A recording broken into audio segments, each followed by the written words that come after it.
Alright, I'm out here. I broke my sandrail, so I got to get this wheel off.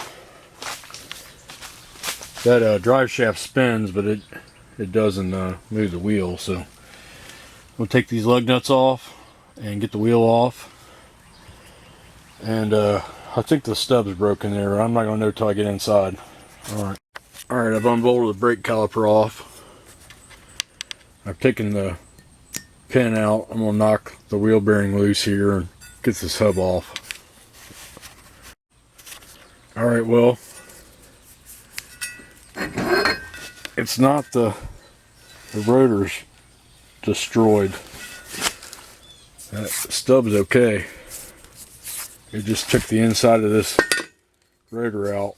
So I'm going to go see if I can get a new rotor here and get this thing back up and running again. I guess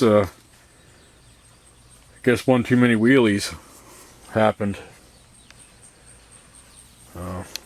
Chalk that up for experience. So we're going to yeah, it's just all flat in there. Let me go see if I can find another one of these. Alright, new hubs showed up. Looks like I ordered the right one. I got new studs too, so this cost me 120 bucks, and this cost me, you know, studs and lug nuts cost me another 20 bucks. So we're gonna take this off and we're gonna clean it up a little bit, repack the bearing, and get some grease in there and put this new hub on. Alright, I got it all cleaned and repacked with grease, and I got the race in there, and then I put this brake stay back on. And now I've taken the cap, cleaned up the seal and everything, and we'll put that back on, and then we'll be ready for the hub. I gotta put those 4 bolts in. Alright, 4 bolts are in, so now I'm gonna put the spacer between the bearing race, that seal for the grease, and the new hub. So if you look in there, see how it's all smooth? That whole gear, that's supposed to be splined all the way down. It just tore it out of it. So we got a new one. And the splines run all the way through. I guess I got lucky this happened here close to the house, so I actually rolled in my driveway. Alright, so I'm going to get that hub put on there now, and then I'll get the brake stay put on. Okay, I put the 2 bolts back in here for the brake stay to the brake caliper.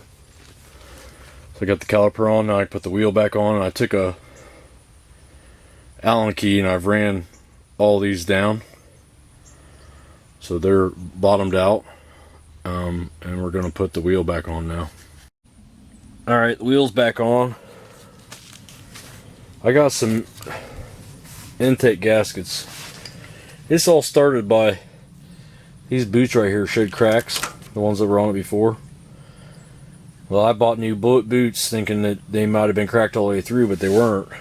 And when I took these off, I ruined these gaskets. So I got new gaskets for the intake manifolds here on both sides, along with the new boots. I'm going to finish that, and then we're going to test drive it. Alright, so these were the boots that were cracked up before. So I got new boots, and I tried silicone in it, but it didn't seem to work. So we're going to get this off, get this cover off, and get the new paper gasket. They came in, so we'll get those in there, and then we'll go, might have to adjust the carburetor a little bit, but we'll see what we got to do. Alright, I got the head and the intake manifold clean, so I can put the cover back on now, and then put this intake back on with the gasket. Okay, she's driving on her own wheel and riding.